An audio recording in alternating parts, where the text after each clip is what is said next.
Hey everyone, this is Dave Dubeau with another episode of the Property Profits Real Estate Podcast.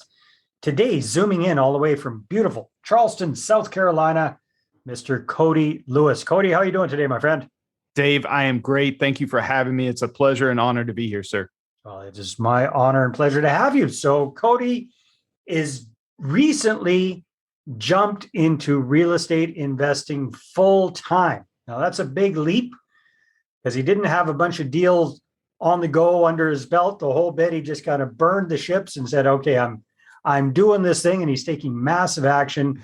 He's doing all sorts of cool things with podcasting. So we're going to talk about that, which is leaping into real estate investing full time. So Cody, why don't you tell us a little bit about what led up to that epic decision? Because I'm sure that caused a little bit of concern and consternation, not only for yourself, but perhaps for your family as well.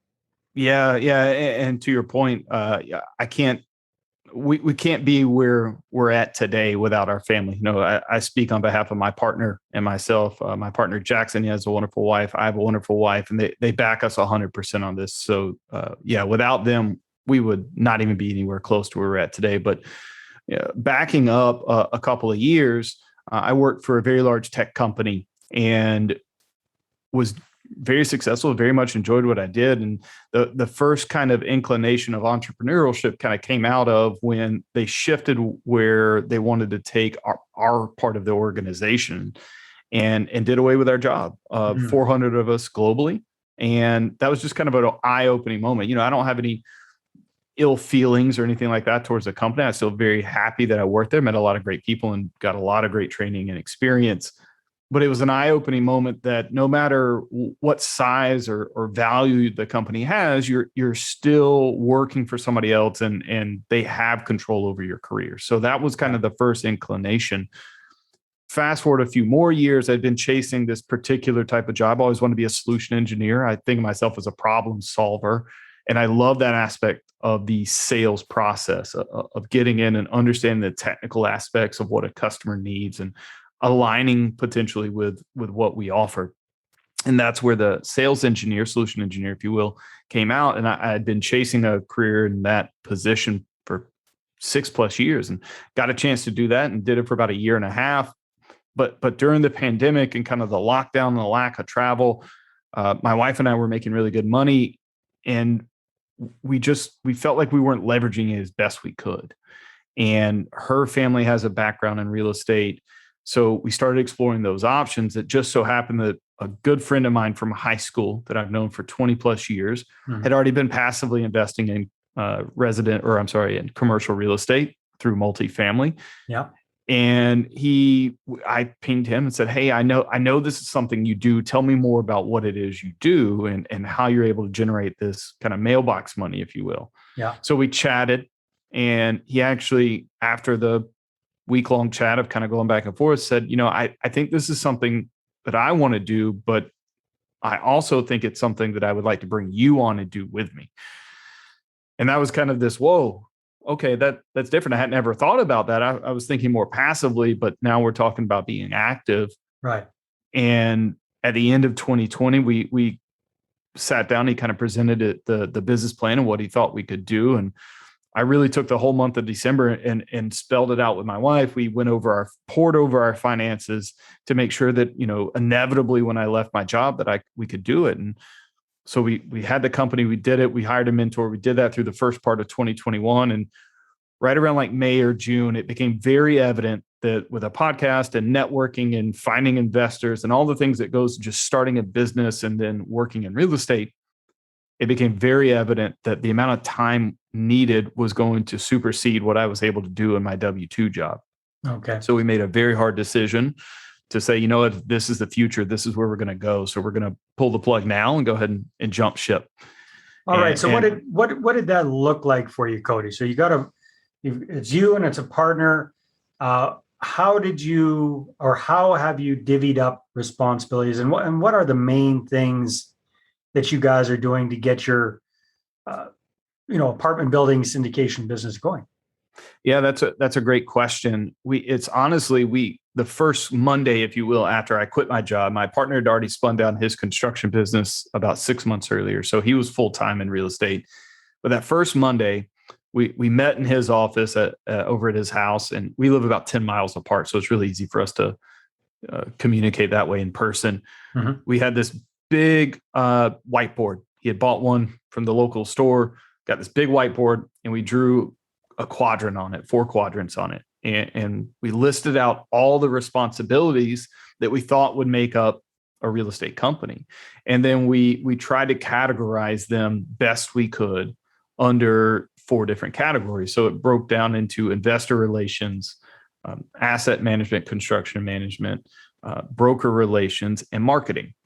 And based on our backgrounds and our skill sets that we brought to the table, after we had categorized all the things that needed to be done, we ended up with he had 2 and I had 2. So anything that falls to marketing and investor relations, I handle, and anything that falls to asset management, construction, and broker relations, he handles. Okay, cool. So how is, I know you're just kind of getting started in the process. Well, you're whatever you are, however many months in at this point that we're doing this recording. How is that working out? And I'm just asking out of personal curiosity, Cody.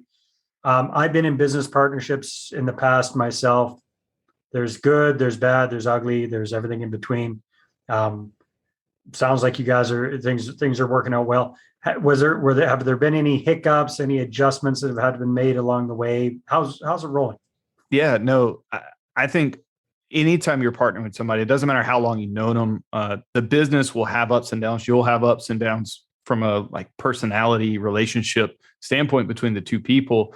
I think early on, and credit my partner Jackson, we had clashed a little bit, or both of us needed to provide some feedback earlier, because while we had known each other personally for over 20 years, this was the first time we'd really worked very closely this together. So to his credit, there was a little bit of friction, not much, just some friction that was caused through some actions and things and whatnot. And we sat down and we just opened everything up, said, hey, this is kind of where I stand. This is where I'm hearing. This is what I'm seeing. This is the way that it's coming across. And we both had a great conversation. And it just goes back to, you got to have open communication, especially in a partnership. That is the most crucial and fundamental thing that you can have. And we found that that's kind of one of our founding principles, is that we will always have that open, honest feedback and communication loop between each other to make sure that we're on the right path, to make sure we're aligned in everything that we do moving forward. That's a fascinating idea. Hold that thought for a second. Hi there, this is Dave Dubeau, and real estate investors hire me to raise capital the right way. Why? Because most of them are stuck with too small of a portfolio, and they don't know how to attract investors and raise money for their deals. So I help them to connect, capture, and close their ideal money partners. Bottom line, when you've got a deal, you're going to have the capital to do it. So go ahead and book a no-cost capital clarity session with me at bookachatwithdave.com. Again, that's bookachatwithdave.com. Open communication is huge. So let's talk a little bit about the sales and marketing side of things, because that juices me up.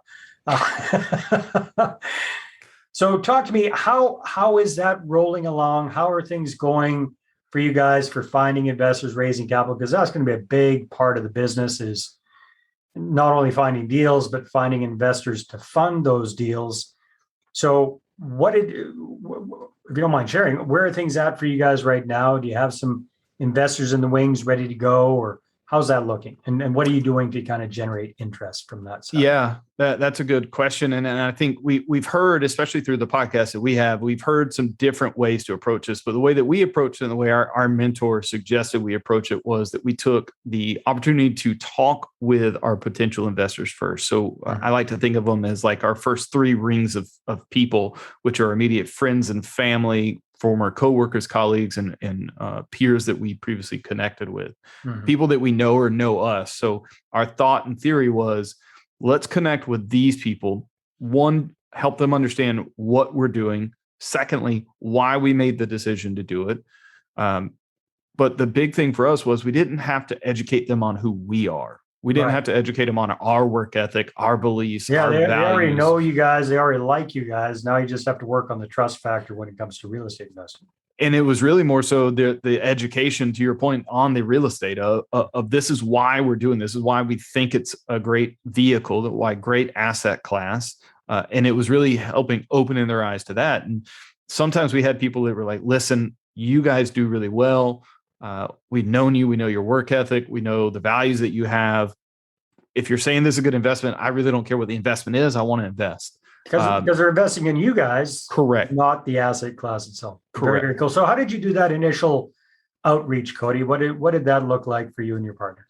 Yeah, I mean, literally, it was we sat down, we went through our contact list, and we identified people. We kind of made a list of everybody we thought that may be interested, or at least would fit a criteria that we thought would be a type of investor we'd want to bring on board, or would want to be an investor. So we started with a very big list, and then we shortened that down to what is the low hanging fruit. I'm a big fan of, and I come from a B2B sales background. I'm a big fan of let's get some easy early wins, some singles, some doubles, if you like the baseball analogy. Let's get some of those out of the way so we can get that momentum going behind us so that we can feel good about some of the tougher conversations. It's a lot harder, in my belief, to go and have a really difficult sales cycle or difficult sales process with an individual or whoever if you don't have that momentum behind you. It's just it's an uphill battle. So I wanted to get some of those wins early. So we shortened that initial list to who do we think would ideally invest, or people we had already talked to and kind of floated the idea of what we're doing, and they were already interested. So we did that first. Then we went to our bigger list and reached out and literally said, hey, I quit my job. This is why and what I'm doing. I would love to talk to you about it. Cool. So out of that initial campaign, what kind of interest have you generated? How are you measuring that? Are you getting people to sign off on some sort of a expression of interest, letter of intent, something like that? Like how do you know if somebody's really hot to trot? So when you guys do bring a deal to the table, you know who to focus on.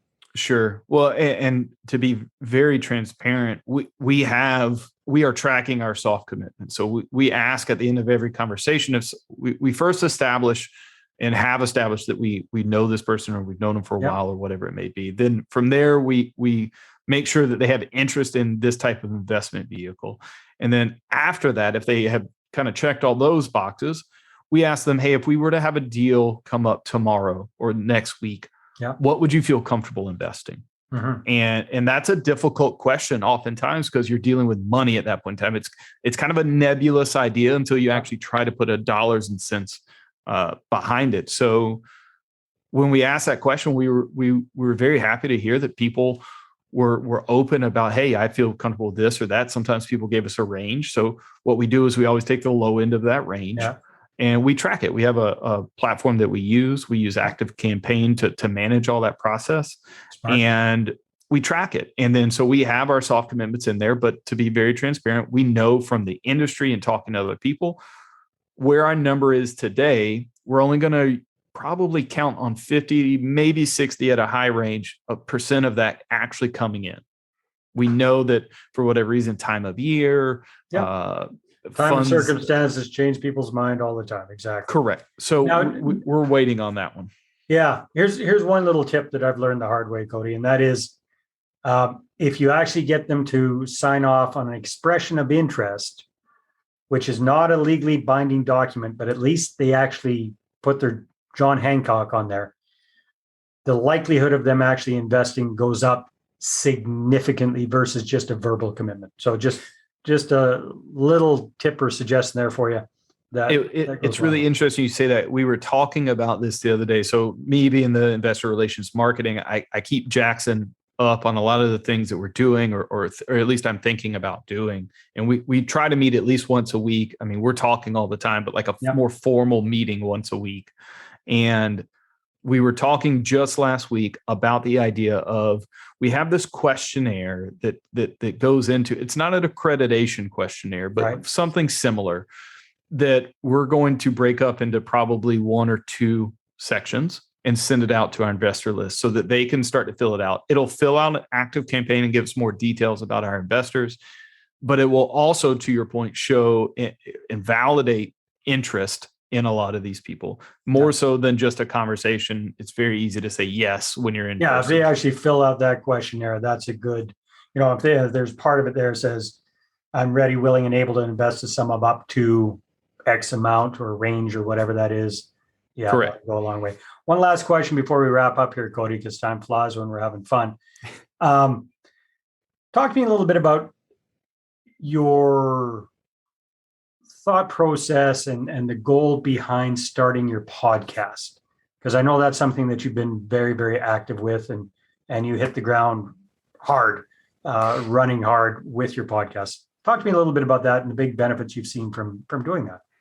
Yeah. So the original thought process was we wanted a thought leadership platform. My partner has been in passive investing and co-GP'd some deals 4.5 years worth. And he brings a lot of knowledge to the table, and I've done a lot of research and reading and doing this. So we want to have a thought platform, and mainly for some of our friends and family that we initially talked to say, hey, we're not crazy. Like, we actually know what we're talking about. Like, here's kind of proof of our validity on the things that we're saying or doing. Like, we do know what we're talking about. I have a good friend of mine that she, we've had some back and forth on, hey, this is what we're doing. And, we still have discussions on explaining exactly how we accomplish it. But that was really the thought behind the podcast itself.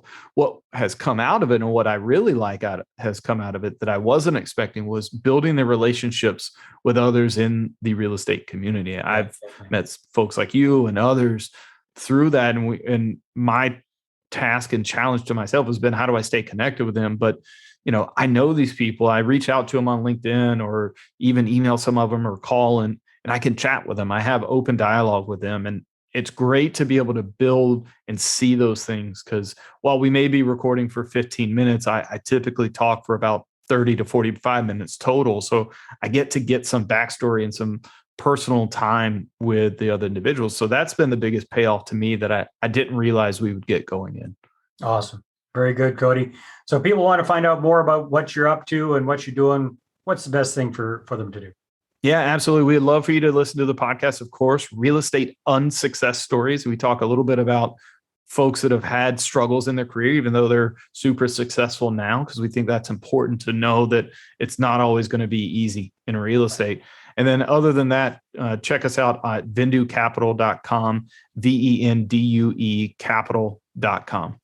Awesome. Cody, thank you very much. It's been a lot of fun. Absolutely, Dave. Thank you so much again, sir, for having me. Take care, everybody. We'll see you on the next episode. Well, hey there. Thanks for tuning into the Property Profits podcast. If you like this episode, that's great. Please go ahead and subscribe on iTunes. Give us a good review. That'd be awesome. I appreciate that. And if you're looking to attract investors and raise capital for your deals, then I'm going to invite you to get a complimentary copy of my newest book, right back there. There it is. The Money Partner Formula. You can get a PDF version at investorattractionbook.com. Again, investorattractionbook.com. Take care.